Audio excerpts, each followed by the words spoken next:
Smoke, thick and black, clawed at the blood-red sky, the wagon a roaring inferno against the dying sun. Amidst the carnage and the crackle of devouring flames, a lone child knelt, her small hands clutching a scorched family Bible. She prayed, tiny shoulders shaking. Watching from the shadowed edge of the cottonwoods was Tala, a warrior of the people of the Painted Hills, her face an unreadable mask of stone. Violence was her grim companion on these plains, a language she understood well. But the sight of this child, this desperate, whispered prayer amidst such utter desolation, it stirred something ancient, something deeply forbidden within her. Her next move was not merely unexpected, it was utterly unthinkable. Tala was a whisper in the tall grass, a shadow on the sun-baked earth. Her people, the tribe of the Whispering Wind, called her Swift Arrow. The name fit. Her arrows flew true. Her mind was sharp as obsidian, and her senses missed nothing. The faintest track, the distant cry of a hawk, the subtle shift of the wind that spoke of changing weather or approaching strangers. She moved with a predator's grace, a born survivor in a land that demanded nothing less. Yet, beneath the hardened exterior of the warrior, a quiet river of sorrow flowed, a constant, aching presence. Years had passed since the coughing sickness had stolen her younger brother, Little Fox. He had been small, his laughter like the chiming of stream pebbles. Tala had been on a desperate hunt for sacred herbs the elders hoped might save him, but the miles and the snows had been too great. She had returned to silence, to a space in their lodge that would never again be filled with his light. The memory of his still form, the weight of a promise to protect him that she felt she had broken, was an invisible wound, one that throbbed with a fierce, protective instinct she kept fiercely leashed. It was a dangerous softness in a hard world. Her people faced a relentless tide. The iron horses of the white man now screamed across lands that had once known only the thunder of buffalo hooves. Each turning of the seasons brought more wagons, more fences, more settlers who did not understand the sacred balance of the land, pushing the tribes into ever-shrinking territories. The buffalo, the lifeblood of the people, grew scarce. The council fires of the Whispering Wind burned late, elders debating the bitter choices: fight a war they might not win, or seek a peace that always seemed to cost them more of themselves. Tala understood the anger, the fear that pulsed through her village. She felt the land groaning under the new weight. She hunted. She stood ready. She listened to the stories. But sometimes, alone on a high bluff, she would watch the settler caravans, not with the fire of hate, but with a detached, almost sorrowful curiosity. They were like ants, relentless, driven by a hunger she couldn't fully grasp. Miles eastward, oblivious to the watching warrior, the Miller family pushed their weary oxen onward. Jacob Miller, a man whose hands were hard from the plow, but whose eyes held the soft light of hope, dreamed of fertile Oregon soil. His wife, Hannah, was the quiet strength of their small unit, her gentle voice a balm against the harshness of the trail.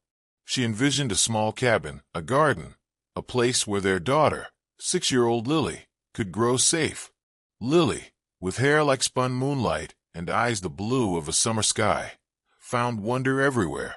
A beetle's iridescent shell, the stories her mother read from their worn Bible each night, the lumpy comfort of her rag doll Patty. Their wagon, old but lovingly maintained, held all they owned and all they hoped to become. The trail was a crucible of dust, heat, and fear, whispers of hostile tribes, rumors of ruthless outlaw gangs that roamed unchecked. But the Millers, like so many others, clung to their faith, in their God and in each other. As they moved towards an unseen horizon, the air around them humming with the unspoken tensions of the untamed frontier, the peace shattered like sun-dried clay. One moment, the Miller wagon, part of a small train of 4, rumbled along, the only sounds the rhythmic creak of wheels and Hannah's low humming. The next, the air was torn apart by savage yells and the percussive beat of galloping hooves. These were not warriors defending their land. Their faces were masks of grime and greed, not sacred paint. Their eyes glinted with a cold, predatory light. They were white men, outlaws, the jackals of the plains. Their leader, Luther Donovan, known only as Lash for the wicked bullwhip he favored, was a name whispered in fear across the territories. A hulking brute, his tangled beard couldn't hide a cruel sneer or the network of livid scars that mapped a life of violence. His gang, the Vipers, were infamous for their brutality. They took everything and left only ashes and grief.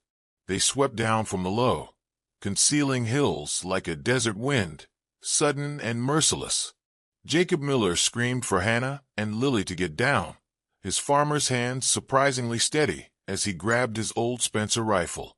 He was no fighter, but a father's courage burned in his eyes. He loosed a shot, perhaps two, a desperate defiance, before a viper's bullet slammed into him. He spun, a choked gasp, and fell beside the wagon wheel, his lifeblood soaking quickly into the thirsty dust. Hannah's scream was a raw, animal sound of pure anguish. She tried to shield Lily with her body. "Run, Lily, run," she gasped, shoving the child towards a small tear in the canvas at the back of the wagon. A rough hand tangled in Hannah's hair, yanking her back with brutal force.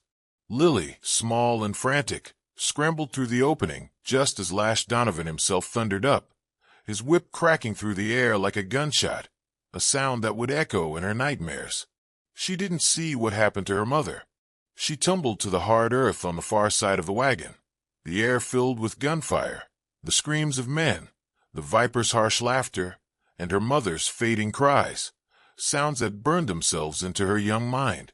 Wagons were being torn apart, their precious contents scattered like chaff. Flames began to writhe and leap, licking at the canvas covers, consuming dreams. Blind with terror, Lily crawled under the relative shelter of their wagon. Then, spotting a momentary gap in the swirling chaos, she darted into a dense thicket of thorny bushes a short distance away. She burrowed deep, a small, terrified creature gone to ground. Hidden, trembling, she watched as the vipers looted and pillaged, their raucous celebrations a horrifying soundtrack to the crackling inferno and the fading groans of the dying. When they finally thundered away, laden with plunder, leaving behind a scene of utter desolation, Lily was alone. Utterly, terrifyingly alone in a world that had just been ripped apart. Tala had been tracking antelope when the acrid smell of heavy smoke, wrong and foul, reached her. It wasn't the clean scent of a cook fire, or the distant haze of a village. This was the greasy, black signature of destruction, a cold knot formed in her stomach. Her instinct screamed. She moved towards it, silent as a passing spirit, her moccasins making no sound on the parched earth. From a low ridge overlooking the trail, she saw them, the smoldering skeletons of wagons, the still, dark shapes scattered on the ground. Her sharp eyes missed nothing. The tracks left by the attackers' horses were shod, not the unshod ponies of the plains tribes in this region. She saw the discarded brass cartridge casings, the wanton nature of the looting. This was not a battle for land. This was the brutal, senseless greed of outlaws. The white men, she thought with a familiar grimness, often preyed upon their own kind with a savagery that chilled her blood. As the last of the vipers, silhouetted against the horizon heavy with their ill-gotten gains, disappeared from view, Tala cautiously descended the ridge. She moved through the wreckage like a phantom, her gaze sweeping, assessing every detail. The air was thick with the stench of burnt wood, scorched cloth, and the metallic tang of spilled blood. It was a scene she had witnessed variations of before, too many times, each instance a fresh testament to the invader's capacity for cruelty. Then she saw her, a flicker of movement near the still-burning ruin of what must have been the Miller wagon, a small figure, emerging from a clump of wild sage, like a ghost rising from the ashes. It was Lily. Her face was a heartbreaking canvas of soot and tears, her blue eyes, wide and vacant with a terror so profound it seemed to have swallowed all other emotion. In one hand, she clutched a small, cloth doll, its one remaining button eye staring blankly. Tala froze. A settler child. Alone. Every warrior instinct screamed caution. This could be a trap, though the vipers seemed long gone. Or, in the long view of her people's struggle, this child, if she survived, would grow to become another settler, another instrument of encroachment, her heart likely filled with a hatred for all native peoples because of this day. A hatred misdirected, for it was her own kind who had brought this devastation. But as Lily stumbled forward a few pathetic steps, then sank to her knees, her small shoulders beginning to shake with uncontrollable sobs, something deep within Tala fractured.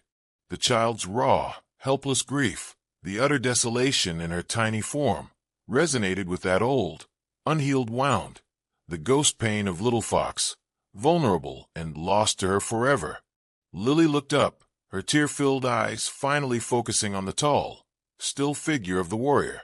Tala stood with her bow in hand, her buckskin clothing and the single hawk feather braided into her dark hair, marking her clearly as one of the people. To Lily, whose mind was filled with fearsome fireside stories of Indians, Tala, appearing now in the wake of such unimaginable horror, was an image of terror incarnate. A small, choked cry, a sound like a snared bird, escaped Lily's lips. She scrambled backwards, trying to melt back into the smoldering wreckage of the wagon. Tala did not move. She remained a silent sentinel, her expression unreadable. The child was clearly beyond reason, lost in a sea of fear. For a long, drawn-out moment, Tala simply watched. Then, with slow, deliberate movements, she unslung a small water skin from her belt. From her pouch, she took a piece of dried buffalo meat. She placed them carefully on a flat, blackened rock, a safe distance from Lily, but clearly in her line of sight. Then, as silently and suddenly as she had appeared, Tala melted back into the landscape, not leaving, but observing from a hidden vantage point among the rocks. The prairie sun beat down merciless. The only sounds were the dying crackle of embers and Lily's muffled, heartbreaking whimpers. The vipers might be gone, but for a lone child, the wilderness itself was a formidable, and perhaps fatal, enemy. The sun climbed higher, a brutal, indifferent eye in the vast canvas of the sky. Lily remained huddled by the ruined wagon, the immense silence of the plains amplifying her every fear. Each snap of a dying ember, each rustle of wind through the scorched grass, sounded to her like the return of the monstrous men, or the approach of some new, unseen horror. Thirst was a burning coal in her throat, and hunger gnawed at her belly like a trapped coyote. Her doll, Patty, offered little solace against such overwhelming desolation. From the cool shadows of a rocky outcrop, Tala watched. She saw the child spirit, so bright and resilient just hours before, begin to fray like old cloth. Lily would periodically risk a glance towards the waterskin and jerky Tala had left, her small face a battlefield of desperate need versus paralyzing terror. The image of her own brother, Little Fox, in his final, weakened days, haunted Tala, superimposing itself over the tragic scene before her. The thought of this child, any child, suffering alone, dying of thirst or fear under the uncaring sky, was a torment that chipped away at Tala's carefully constructed defenses. Generations of conflict, of deeply ingrained suspicion, of justified anger at the relentless encroachment of the settlers, warred within her soul. Her people would not understand. Helping a white child? It was madness. It was a betrayal, some of the hotter-blooded warriors might even say. Yet the sheer, unadulterated innocence and terror in Lily's wide blue eyes, the echo of her own profound, unceasing loss, it was a stronger call, a deeper current. Tala made her decision. It was not a decision born of strategy, or of tribal loyalty, or of any logical calculation. It came from a more fundamental place, from the core of her being. She would not let this child perish. Slowly, with infinite caution, Tala emerged from her hiding place. She kept her movements deliberate, unhurried, unthreatening. Her bow was slung across her back. Her knife remained sheathed at her hip. She approached the spot where Lily cowered, stopping a good 10 paces away. She sat down on the earth, cross-legged, a universal gesture of non-aggression. She spoke, her voice soft, the words in the musical tongue of the whispering wind. Lily, of course, understood nothing of what was said, but the tone, gentle and low, was so utterly different from the harsh, cruel voices of the vipers that had so recently filled the air. Still, the child flinched, pressing herself tighter against the blackened, smoking wood of the wagon wheel. Tala remained silent for a long time then, simply existing in the same space, letting Lily grow accustomed to her presence. Then she pointed to the waterskin, then to her own mouth, miming the act of drinking. She did the same with a piece of jerky. Hours seemed to crawl by under the oppressive, shimmering heat. Lily's fear was a palpable thing, a shimmering wall between them. But thirst was a powerful, relentless persuader. Eventually, her gaze fixed on the waterskin, her little chapped tongue darting out to lick her dry lips. Tala picked up the waterskin, took a small sip herself to demonstrate its safety, then set it down a little closer to Lily, retreating once more to her original spot. Another long, tense wait. Finally, with limbs that trembled like aspen leaves, Lily crept forward. She snatched the waterskin and drank greedily, some of the precious liquid spilling down her chin and dusty dress. Her eyes, wary and wide as a startled fawn's, never left Tala. Next came the jerky. Hesitantly, after Tala mimed eating again, Lily took a small piece. Her small hand shook so violently she almost dropped it. A fragile, unspoken understanding began to form in the ashes of the massacre. It wasn't trust, not yet, but perhaps the dawning of a realization in Lily's traumatized mind that this stern-faced woman, despite her alien appearance, was not an immediate threat. For Tala, the decision was now irrevocable. She had intervened. She had offered sustenance. She could not turn back now, could not simply walk away. Leaving Lily here, even with a little food and water, would still be a death sentence. The vipers might return, drawn back by some morbid curiosity. Wolves or coyotes, drawn by the scent of death and destruction, would surely find her. No, she would have to take the child. Where? She did not yet know. But she would take her. This was the true, terrifying beginning of her unthinkable act. Not just a momentary pang of pity, but a commitment, however perilous and uncertain its path. Tala knew they couldn't linger by the ruined wagons. The pervasive stench of death and burnt belongings would attract scavengers, both the four-legged and the two-legged kind. Her immediate priority was to get Lily to a safer, more concealed location. She rose slowly, gracefully, gesturing for Lily to follow. The child hesitated, her small face tight with apprehension, but the lingering, visceral fear of being utterly alone in this desolate, hostile place, coupled with the first fragile seeds of reliance on the quiet, watchful woman, made her take a tentative step, then another. Tala led her away from the gruesome, silent tableau, into the broken country of shallow ravines and low, rocky mesas that offered better cover from prying eyes. She found a small, defensible rock overhang, sheltered from the biting wind and hidden from casual view. There, with a gentleness that belied her warrior's calluses, she tended to Lily. The child had a nasty, bleeding scrape on her arm from her fall during the escape, and her small feet were bruised and tender. Tala cleaned the wound with water from the skin and applied a soothing poultice of crushed herbs from the small, beaded pouch she always carried at her belt. Her touch was surprisingly delicate, her movements economical and precise. Lily watched her with wide, unblinking eyes, flinching slightly when the herbs stung the raw flesh, but making no sound. The doll, Patty, was clutched tightly in her other hand, a silent, battered confidant. As dusk began to bleed across the sky, casting long, eerie shadows that danced like spirits, the distant, unmistakable sound of hooves reached Tala's preternaturally sharp ears. Her head snapped up, every sense instantly alert, her body tensing. She listened intently, her head cocked. Riders, more than one, moving with a certain carelessness that suggested they weren't expecting trouble.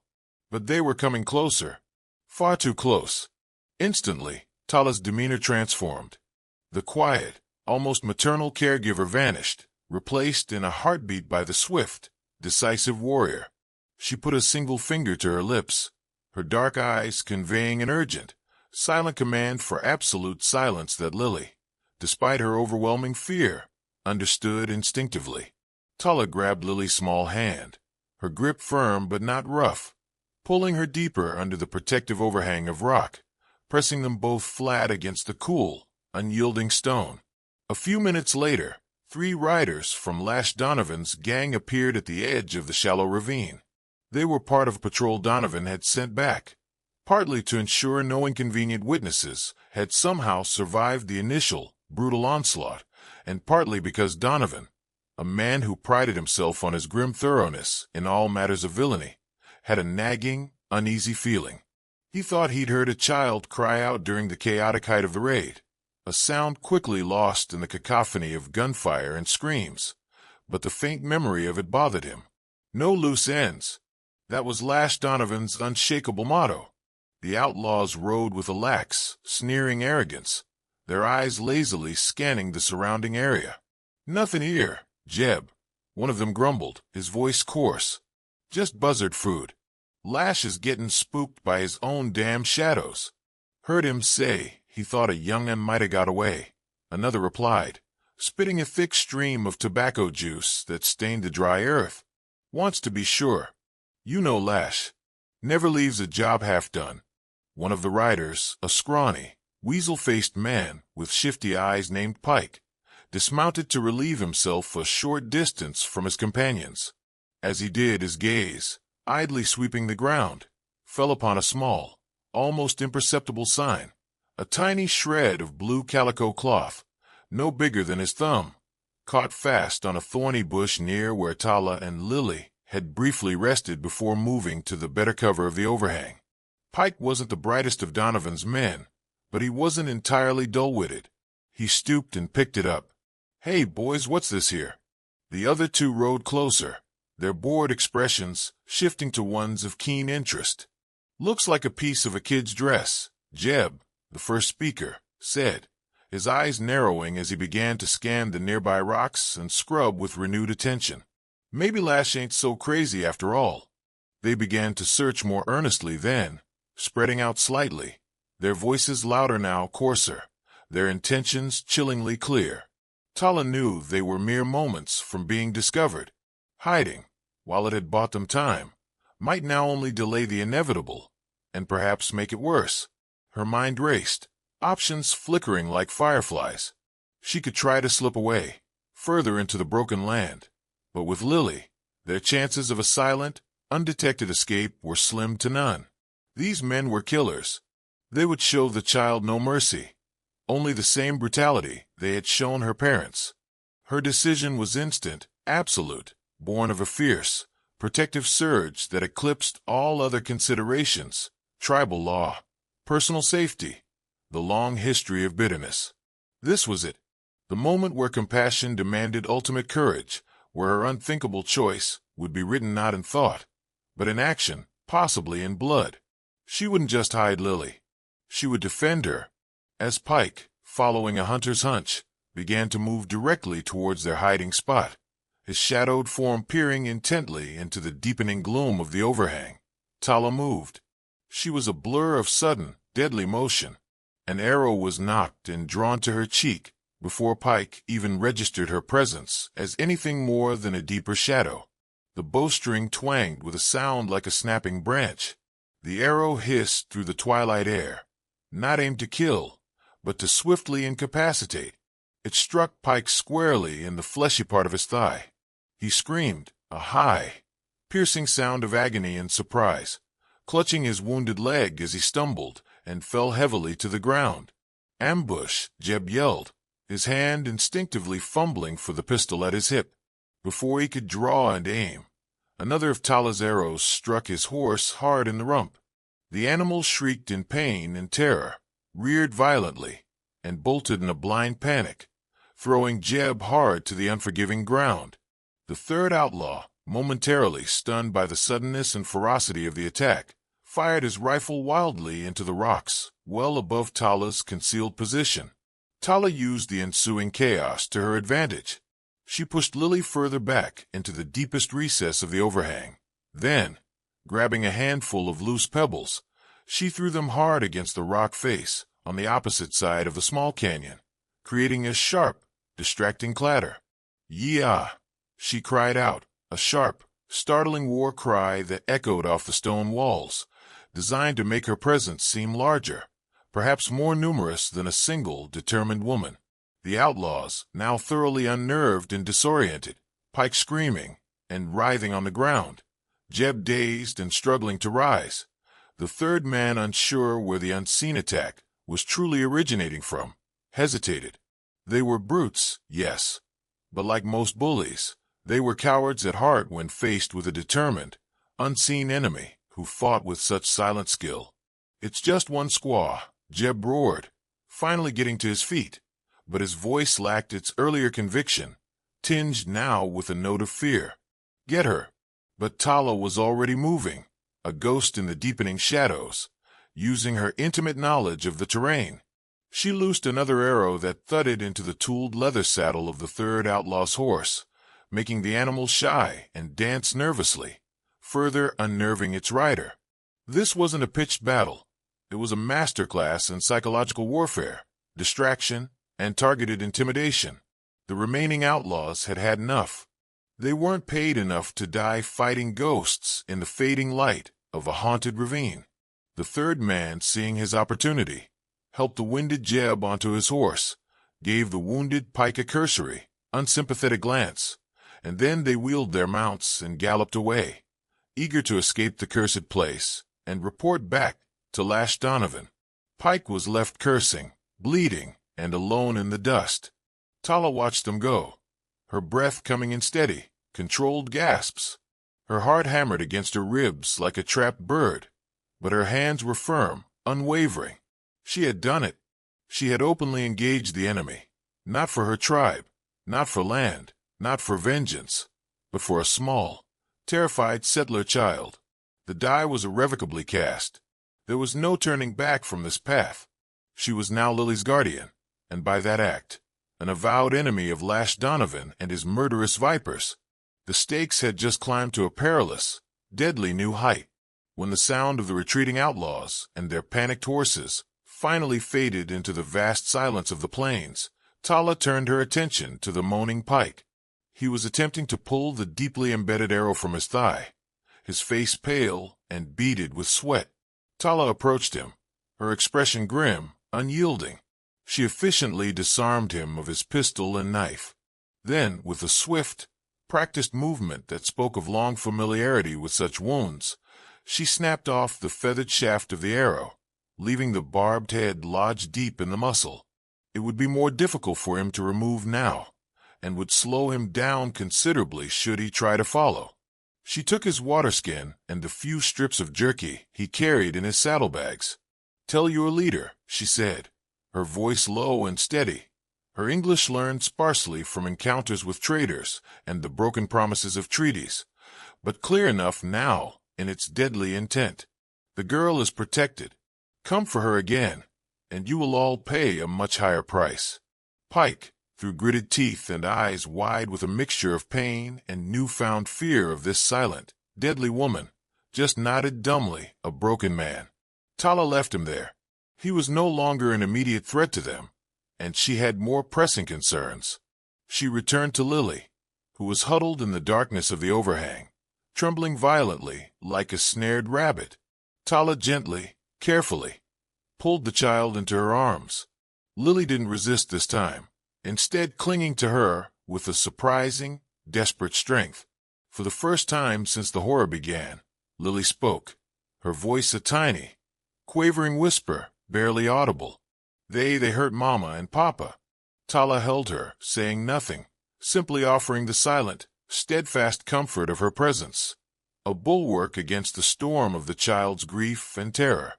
The shared danger, Tala's fierce, undeniable protection, had forged a bond stronger than fear, deeper than ingrained cultural divides, in the crucible of that violent twilight.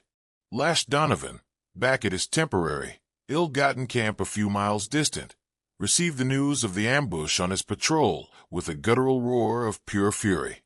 Pike, eventually staggering in, half dead from blood loss and exertion, painted a terrifying picture of a demonic squaw, appearing from nowhere like a spirit of vengeance, arrows flying like angry hornets from the shadows. Donovan's heavily scarred face turned a mottled, dangerous purple. "A lone woman," he snarled, his bullwhip cracking against his leather chaps with the report of a pistol shot. "And she bested 3 of my best men? And you left Pike to bleed?" His eyes, cold and reptilian, scanned his remaining, now uneasy man. "She has the girl. That girl saw us. She saw everything. No witnesses. That's the rule." But it was more than that now. It was deeply personal. This unknown, silent woman had defied him, wounded his men, humiliated him, and stolen what he now considered his property. For in his twisted, avaricious mind, Lily was now just another piece of unfinished business, a loose end to be brutally tied off. "Find them," Donovan hissed, his voice like stones grinding together, grating and merciless. "I want that squaw's scalp drying on my saddle, and I want that brat silenced. Permanently." The full pursuit began in earnest the next morning, under a pale, unforgiving sun. Donovan, with a dozen of his most ruthless, trail-hardened vipers, easily picked up their faint trail. Tala knew they would come. She had to keep moving, to find a place of true safety for Lily, a place far beyond Donovan's murderous reach. Their journey became a desperate, relentless flight across a harsh and unforgiving landscape. Tala, often carrying Lily when the child's small, weary legs gave out, pushed them both to the very limits of human endurance. She used every ounce of her skill as a tracker, every bit of her deep knowledge of the land. She waded through icy streams to hide their scent, crossed vast stretches of barren, rocky ground where tracks were nearly impossible to follow, created intricate false trails to mislead and frustrate their pursuers. Lily, though utterly exhausted and haunted by recurring nightmares, showed a resilience that surprised and moved Tala. The child rarely cried now, her small, soot-stained face set in a determined little frown, her hand often gripping Tala's tightly, a silent anchor in a terrifying world. She ate what little food Tala could forage or had salvaged, bitter roots, a few tart berries, once a piece of rabbit snared in the deep twilight. She drank sparingly from their dwindling water supply. The indelible image of Tala, standing like a fierce she-panther, fiercely defending her against the monstrous outlaws in the ravine, was burned into her mind. In this strange, stern-faced, silent woman, Lily had found an unlikely, almost mythical savior. Days blurred into a grueling, monotonous routine of walking, hiding, and constantly listening, every nerve stretched taut. Donovan's men were relentless, skilled trackers in their own right, driven by their brutal leader's consuming fury and the promise of a bloody reward. Several times, they came dangerously close, so close that Tala and Lily had to lie motionless for hours on end, hidden in dense brush or shallow, suffocating caves, listening to the vipers' coarse voices and the nervous jingle of their horses' bridles, passing mere yards away. Each narrow escape frayed their nerves to the breaking point, but paradoxically strengthened Tala's iron resolve. She was heading towards the broken mesa, a vast, labyrinthine region of towering sandstone formations, steep, shadowed canyons, and treacherous, winding paths that few men, even hardened outlaws, dared to enter casually. It was land her people knew, but it was dangerous even for them, a place of shifting rock and sudden storms. It was their only chance to make a decisive stand, or perhaps, if the spirits were kind, to lose Donovan and his hounds for good in its confusing depths. The entrance to the broken mesa was a narrow, jagged slash in a towering cliff face, barely wide enough for a single horse and rider to pass. Tala knew this was where Donovan, if he possessed any cunning, would expect her to go, if he thought she was desperate enough. And she was. But she also knew its secrets, its hidden ways, its deadly traps. She led Lily into the shadowed, silent depths of the first great canyon, her eyes scanning every rock, every crevice, every patch of loose scree. She chose her ground with meticulous care, a place where the canyon narrowed dramatically, creating a natural, inescapable choke point.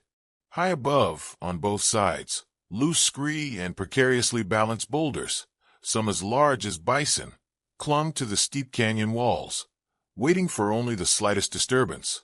"Stay here," Tala whispered to Lily, her voice barely audible above the sigh of the wind funneling through the rocks.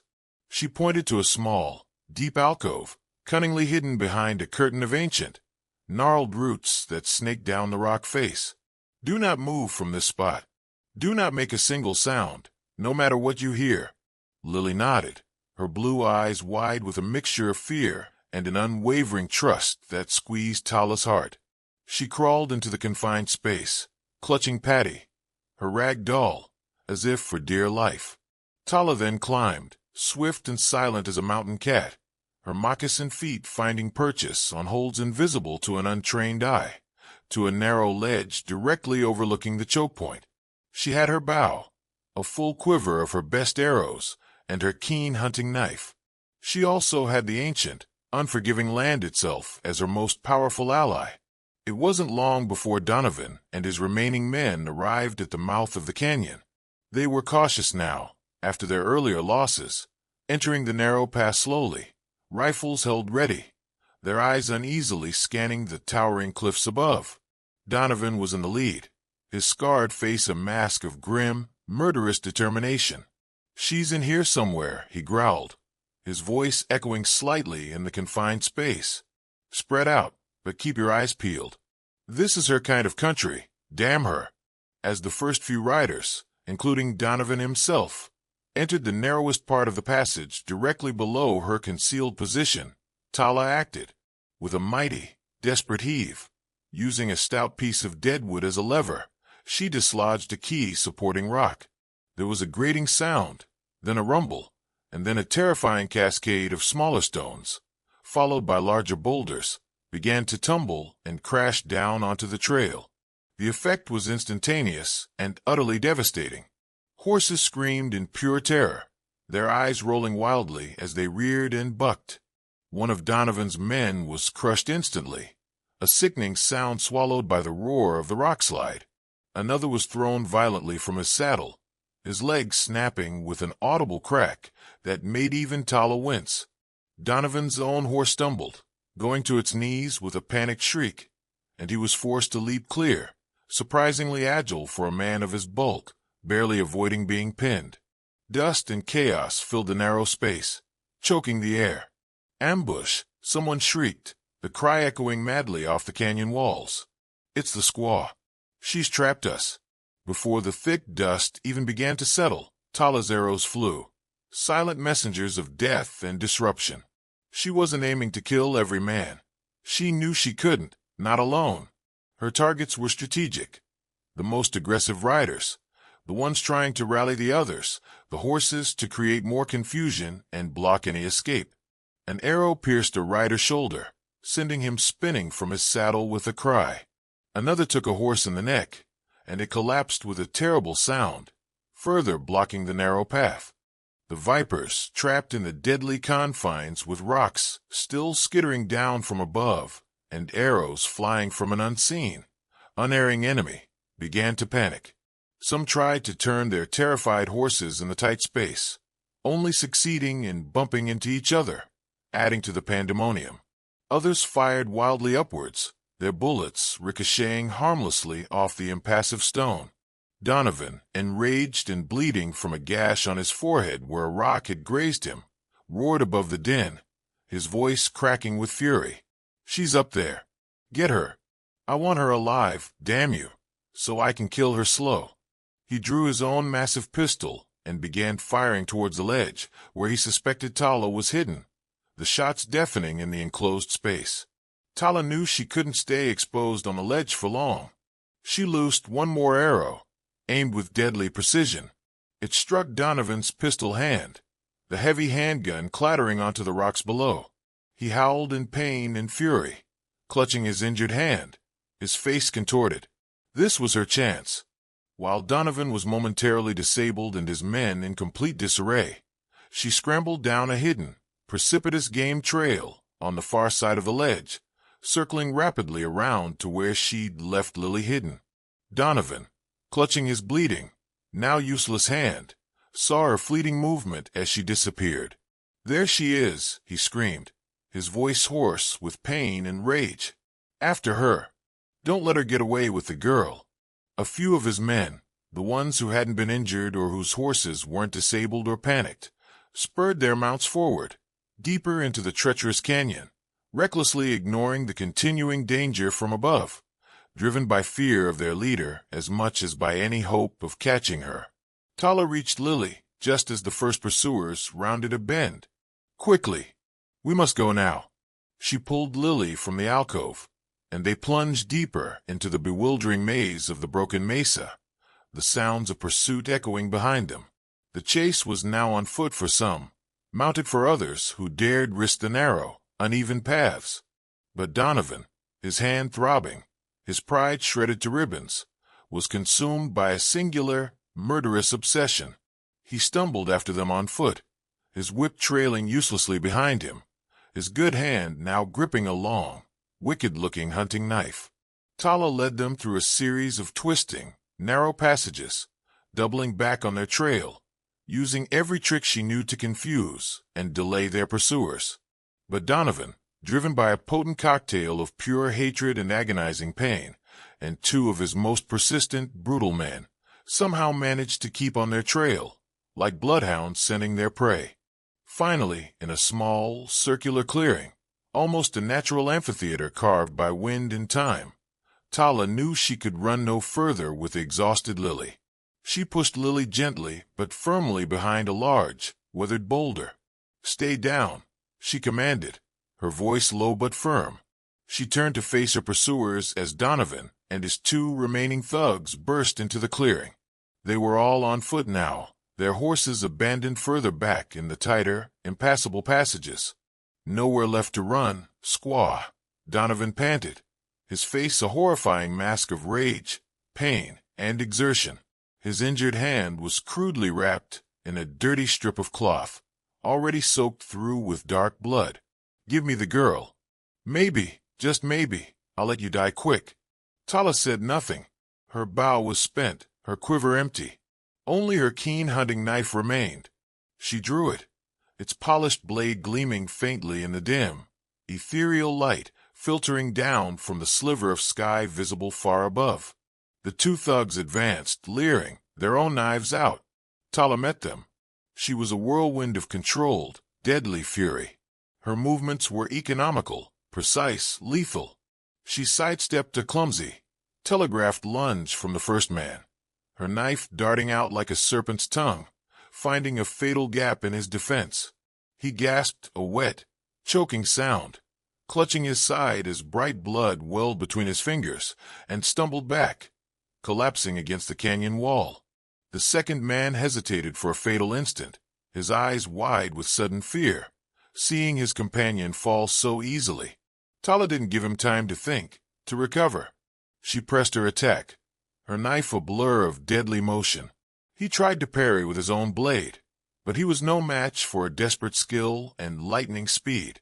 He went down with a choked cry, clutching a slashed arm, his weapon skittering away. Now it was just Tala and Donovan. "You interfering witch," Donovan snarled, his eyes burning with a mad light. He lunged at her, his large hunting knife sweeping in a vicious, decapitating arc. Tala ducked smoothly under the telegraph blow, the wind of its passage stirring her dark hair. The fight was brutal, primal, a dance of death in the silent, watching canyon. Donovan was stronger, heavier, his insensate rage giving him a desperate, unnatural power. But Tala was quicker, more agile, her movements honed by a lifetime of survival in a harsh land. She used his raw aggression against him, evading his wild, furious slashes, constantly looking for that one crucial opening. He feinted, then lunged again, his knife aimed directly at her heart. Tala twisted her body with incredible speed, the razor-sharp blade scraping her arm, drawing a line of fire and blood. She winced but didn't falter, her focus absolute. As he overreached, off balance for a split second from the force of his own lunge, she struck. Her knife plunged deep into his side, just below the ribs, finding purchase with a sickening thud. Donovan gasped a horrible, choking, rattling sound. His eyes widened in disbelief, then glazed over with a mixture of agony and shock. He staggered back, his grip loosening on his knife, which fell from his nerveless fingers. His one good hand clutched his wounded side where dark, arterial blood now pumped rhythmically. He looked at Tala, a strange, almost surprised expression on his contorted face, as if he couldn't comprehend his own mortality. Then his legs buckled, and he crashed heavily to the dusty floor of the clearing. Silent at last, Tala stood, panting, her arm bleeding freely now, her body aching with 1,000 bruises. The clearing was suddenly, profoundly quiet, save for the faint groans of the wounded thugs and Donovan's ragged, final, wheezing breaths. She had done it. Lash Donovan, the terror of the territories, the man who had brought so much death and suffering, was defeated. Not by a posse of lawmen, not by a company of soldiers, but here alone, by a lone warrior woman protecting an innocent child. Lily, peeking out from behind the relative safety of the boulder, saw Tala standing over the fallen, still form of the outlaw chief. Her small face was filled with a mixture of terror and profound, wondering awe. Tala walked over to her, knelt stiffly, and gently wiped a smudge of dirt and blood from Lily's cheek with her uninjured hand. "It is over," she said softly, her voice raspy with exhaustion. "You are safe now."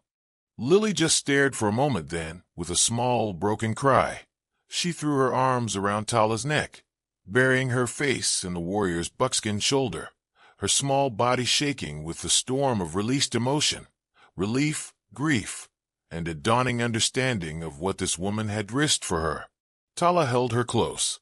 The fierce protectiveness she felt for this child a strange, unexpected balm to her own weary, wounded soul. Justice had been served, not in a distant courtroom under the white man's law, but here, in the dusty, blood-stained heart of the broken mesa, under the silent gaze of the ancient stones. Tala, her own arm now crudely but effectively bandaged with a strip of cloth torn from her leggings, half carried, half led the utterly exhausted Lily out of the treacherous, labyrinthine maze of the broken mesa. The sun, when they finally emerged, felt warm and life-giving on their faces after the oppressive, claustrophobic shadows of the deep canyons. Tala knew, with a certainty that settled deep in her bones, that she couldn't take Lily back to her own people. The child would not be understood, might not even be truly safe there. The settlers were Lily's kind, and though Tala harbored deep, justifiable reservations about them as a whole, their ways, their impact on the land, she knew this innocent child needed a chance at a life among them, a life that had been so brutally stolen from her. She remembered hearing whispers, fragmented tales from passing traders, about a small, struggling settlement called Redemption, a few hard days' ride to the south. It was said to be a hardscrabble place, clinging to existence on the edge of the wilderness, but also home to a few decent, God-fearing folk, including a town marshal, a man named Bart Logan, known more for his stern, unwavering fairness than for his quick draw. It was a long shot, a fragile hope, but it was Lily's best chance, perhaps her only chance. Their journey to redemption was slow, arduous.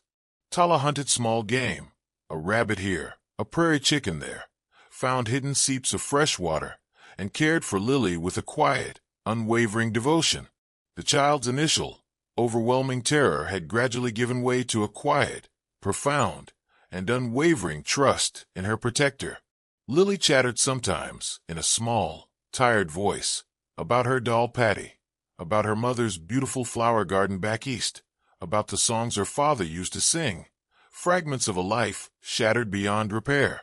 Tala listened, her expression mostly unreadable, her face a stoic mask, but her actions, her gentle tending of Lily's needs, spoke of a deep, protective tenderness that went beyond mere duty. When they finally limped into the dusty, single street of Redemption, they were met with stares that quickly turned suspicious, then hostile. A native woman, armed, her clothing torn and stained, looking like she'd been through a fierce battle, with a small, disheveled, clearly terrified white child clinging to her. The conclusions drawn by the townsfolk were swift, predictable, and damning. "What in blazes is this?" a burly blacksmith muttered, dropping his heavy hammer with a clang. Men emerged from the dim interior of the saloon, from the shadowy doorway of the general store, their faces hard, unsmiling, their hands instinctively moving towards their holstered guns. "Hold it right there, squaw," a lanky, hard-eyed man with a Winchester rifle called out, stepping forward menacingly. "What in tarnation are you doing with that white girl?" Tala stood her ground, her hand resting lightly, reassuringly, on Lily's small shoulder. She said nothing, her gaze steady, meeting their collective hostility without any visible sign of fear or aggression. Before the tense situation could escalate into violence, Lily, finding a sudden, unexpected courage that Tala hadn't known she possessed, stepped forward, out from behind Tala's protective form. Her voice, though small and trembling, rang with an undeniable conviction that cut through the rising anger. "She saved me," Lily cried out, her blue eyes flashing with a fierce light. "Bad men came, they burned our wagon, they hurt Mama and Papa." Tears streamed down her dirt-streaked face, but she didn't falter, her small chin held high. "They chased us. Tala fought them. She saved me from Mr. Donovan." The name Donovan caused a visible ripple, a murmur of shock and recognition, through the small, hostile crowd. Lash Donovan's vipers were infamous, their bloody reign of terror known and feared even in remote, isolated settlements like Redemption. A tall, weathered man with a tarnished silver star pinned to his worn leather vest pushed his way through the onlookers. This was Marshal Bart Logan. His eyes, the gray of a winter sky and shrewd as a coyote's, took in Tala, then Lily, then the collective, palpable tension of his town. "Donovan, you say?" Logan's voice was rough, like stones grinding together in a dry riverbed. He looked directly at Tala. "This child speaks true, woman." Tala met his gaze without flinching. "He is dead. His men scattered, or dead with him." Her English was sparse, accented, but direct and leaving no room for doubt. The town doctor, a portly, kind-faced man with spectacles perched on his nose, introduced as Doc Peabody, gently began to examine Lily, clucking sympathetically over her numerous bruises and clear exhaustion. He then looked closely at the makeshift, blood-stained bandage on Tala's arm. "This woman's been wounded herself, not lightly," he announced to the crowd. "Looks like a nasty knife cut, a defensive wound by the angle and depth of it, I'd wager." Lily's tearful, heartfelt testimony, combined with Tala's stoic, undeniable dignity, the clear evidence of their terrible hardship etched on their faces and bodies, and the universally hated name of Lash Donovan, began to sow seeds of doubt among even the most belligerent of the townsfolk. Marshal Logan listened intently to Lily, his gaze never leaving Tala's impassive face. He'd seen enough of life and death on the raw frontier to know that truth often wore strange, unexpected clothes. He recognized the grim, bloody details of outlaw work. Over the next few days, as Lily slowly recovered under the gentle, motherly care of the marshal's wife, Martha Logan, more of the harrowing story emerged, piece by painful piece. Word also trickled in, carried by a passing circuit judge, that Lash Donovan's body, and those of several of his notorious gang, had indeed been found in the desolate, dangerous canyons of the Broken Mesa. The vipers, it seemed, were well and truly finished. The atmosphere in Redemption towards Tala slowly, almost imperceptibly at first, began to shift. The outright hostility faded, replaced by a grudging, reluctant respect, even a touch of fearful awe from some of the townsfolk. They offered her food, fresh water, a quiet place to rest in the relative comfort of the small livery stable. It wasn't friendship, not yet, perhaps never, but it was an acknowledgment, a silent admission that they had misjudged her. When Lily was stronger, her laughter occasionally heard again, and arrangements were being made by Marshal Logan to send her safely to distant relatives in a larger, more established town further west. Tala knew it was time for her to leave Redemption.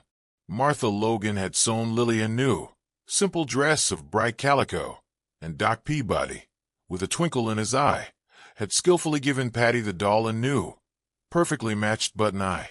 The farewell was difficult, more so than Tala would have admitted, even to herself. Lily clung to Tala, fresh tears welling in her bright blue eyes, threatening to spill. "Will I ever see you again, Tala?" she whispered, her small voice choked with emotion. Tala knelt, placing a hand gently on Lily's sun-streaked hair. "The great sky is wide, little sparrow," she said softly, using a private name she had given the child during their desperate flight. "Our paths may cross again if the Great Spirit wills it. Be strong. Remember the courage that lives in your heart." She accepted a small pouch of provisions and a warm, new blanket offered somewhat awkwardly, but with genuine gratitude, by Marshal Logan. "You did a good thing, ma'am," he said, the words a rare and significant compliment from the stoic, usually taciturn lawman. "A damn good thing. More than most would have done." Tala nodded once, a brief, almost imperceptible inclination of her head. Then she mounted the sturdy pony they had provided her and rode out of Redemption, heading back towards the distant, familiar lands of the Whispering Wind. She did not look back. She knew she might face questions, perhaps even disapproval, from some within her own tribe for the choices she had made. Protecting a settler child, killing white outlaws not for tribal vengeance, but for that child's sake, it was not the way of things, not in these bitter times. But as she rode across the vast, sun-scorched plains, the wind whispering secrets in her ears, a sense of quiet, profound peace settled over her, a peace she hadn't felt since long before little Fox had been taken from her by the coughing sickness. She had faced the deepest darkness of the frontier, the raw hatred and mindless violence, and she had chosen a different path, a harder path. Not for land, not for glory, not for vengeance, but for the precious, fragile life of one small, innocent child. In that act, something profound and irrevocable had shifted within her spirit. An unexpected, almost invisible bridge had been built across a yawning chasm of bitterness and ancient enmity. The trail ahead was still dusty, still fraught with peril. The future of her people, the people of the Whispering Wind, remained uncertain, like a distant storm cloud on the horizon. But Tala, swift arrow, rode with a renewed sense of purpose, a quiet strength resonating deep within her. She was a warrior, yes, that would never change. But she was also something more now, a protector, a guardian of something more fragile and infinitely more precious than territory or pride. She had defended not just a life, but the enduring, stubborn flicker of hope itself, a tiny, brave flame against the vast, untamed darkness of the West. And sometimes, she knew with a certainty that settled like cool water in her soul, that was the most, and the best, a warrior could ever hope to achieve.